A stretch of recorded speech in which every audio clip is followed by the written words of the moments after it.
बदलते मौसम के कारण अस्पतालों में मरीजों की संख्या में इजाफा होना शुरू हो गया है।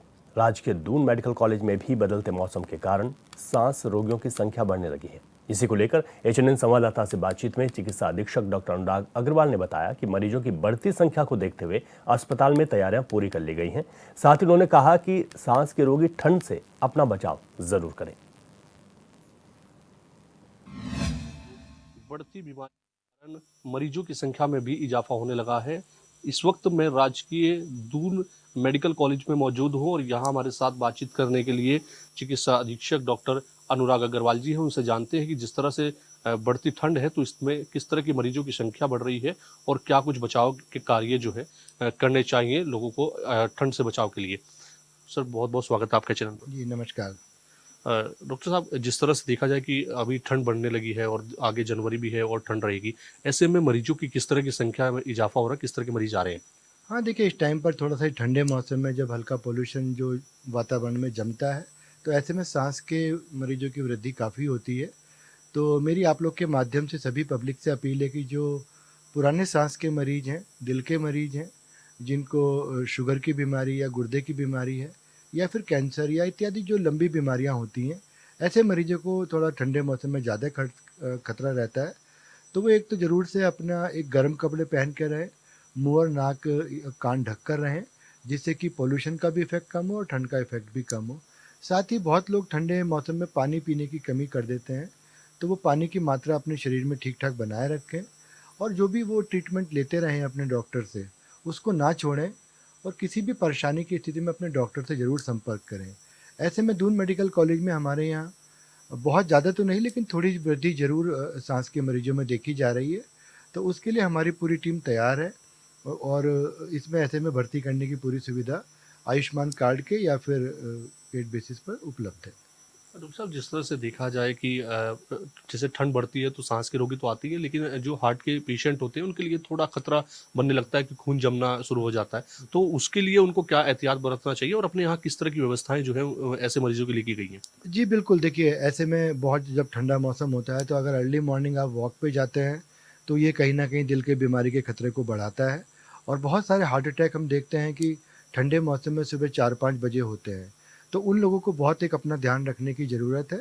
ऐसे में लेकिन हमारा अस्पताल पूरी तरह तैयार है, हमारे कार्डियोलॉजिस्ट हैं। लेकिन वो लोग भी जो मैंने एक बात बताई है कि ठंडे मौसम में मॉर्निंग वॉक से बचें।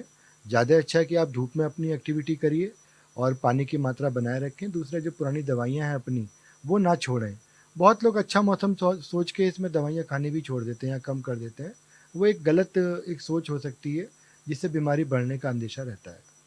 डॉक्टर साहब, जिस तरह से देखा जाए कि अभी मौसम परिवर्तन होता है तो मौसम परिवर्तन के दौरान कुछ सांस की प्रॉब्लम आने के कारण कुछ मरीज जो हैं नॉर्मल डॉक्टरों से सलाह लेने लगते हैं। कुशल चिकित्सकों की सलाह न लेने के कारण उनको काफ़ी खतरा महसूस होने लगता है और उस दौरान डेथ भी हो जाती है। ऐसे में जो कुशल चिकित्सक है उनकी तरफ जाना चाहिए या कैसे भी कौन सी ऐसी दवाइयाँ हैं जो प्रॉपर्ली अपने पास रखनी चाहिए?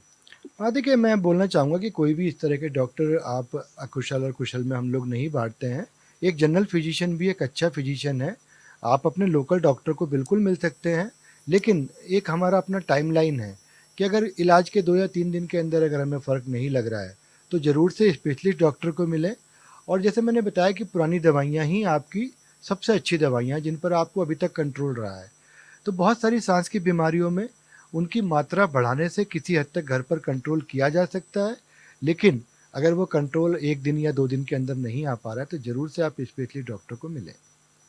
फिलहाल ओपीडी की अगर बात करें तो क्या लगभग मरीजों की पूर्व में और अब में कितनी संख्या में वृद्धि रही होगी? देखिए, कोई एज़ सच हमारे यहाँ बहुत अलार्मिंग सिचुएशन नहीं है। बीच में चूँकि बारिश के मौसम में पेट की खराबी और बुखार के मरीज़ ज़्यादा आ रहे थे। बीच में एक अक्टूबर-नवंबर के पार्ट में थोड़ा ज़रूर मरीज़ों की संख्या में पुराने के मुकाबले कमी थी।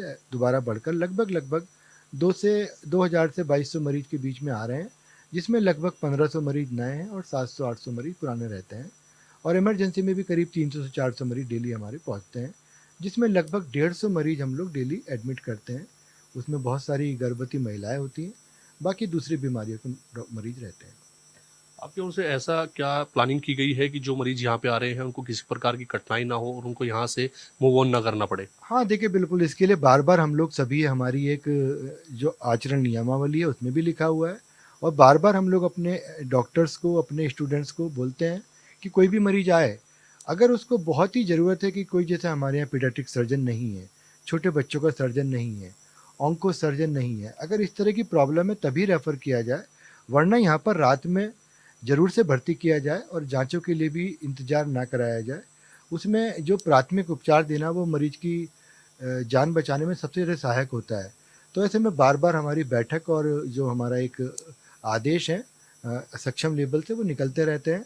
सभी एचओडीज़ को भी बोला गया है, हेड ऑफ़ डिपार्टमेंट्स को भी, कि अपने डॉक्टर्स को वो ज़रूर से बीच-बीच में बात करते रहें और इस तरह की बातों का संज्ञान लें कि अगर कोई मरीज़ रेफ़र हो रहा है तो उसका प्रॉपर कारण होना चाहिए, उसकी वजह से मरीज़ को परेशानी नहीं होनी चाहिए। धन्यवाद। तो ये थे हमारे साथ डॉक्टर अनुराग अग्रवाल जी, जिन्होंने बताया कि बदलते मौसम में किस तरह की बीमारियां सामने आ रही हैं और हमें किस तरह के उपाय करने चाहिए, और बचाव के कारण भी इन्होंने बताए। कैमरा पर्सन अपने सहयोगी के साथ मैं योगेश आर्य।